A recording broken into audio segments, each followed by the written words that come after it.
It's been 4 years since I first watched this arc, yet I still find myself revisiting it every now and then, especially the last 15 episodes. Hunter x Hunter took a rather dark turn with the York New City arc, but nothing that ever happened before in the series could have prepared us for what was to come in this 60-episode arc.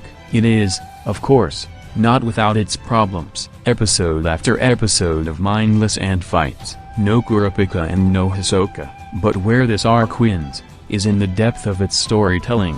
There's a story about everything and everybody, a story of the weak, a story of the oppressed, a story of the oppressors, and a story of human emotions, both ugly and beautiful. There is so much going on in this arc, so many stories to tell, through the eyes of so many different beings.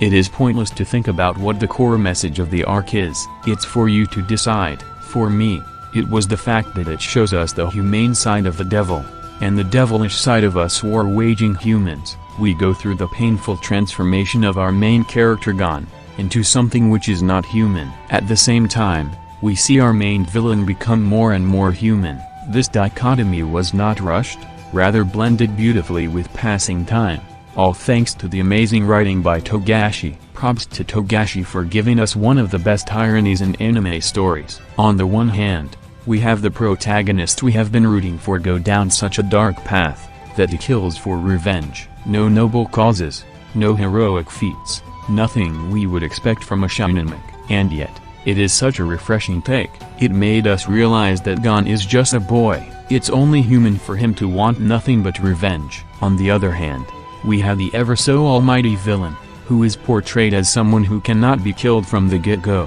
How will the author mess this one up? You start to think, and, spoiler alert, he doesn't.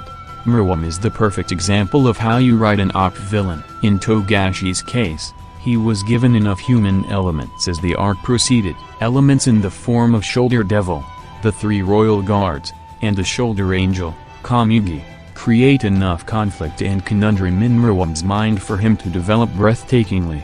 Did I mention, this arc also has the best anime fight? Nitaro v Murwam is full of grand visuals, dark backstories and shonen-savvy combat. It also gives us a deeper understanding of Old Man Nitaro, how the greater good of humans has always been selfish causes. At the end of it all, we are made to look into the mirror. It shows us the human tendency to antagonize anything that is different from us, even going so far as to calling it a threat, whereas, the real villains have always been us, human beings. There's so much more I would like to talk about. Every character in this arc, no matter how insignificant, had their moment.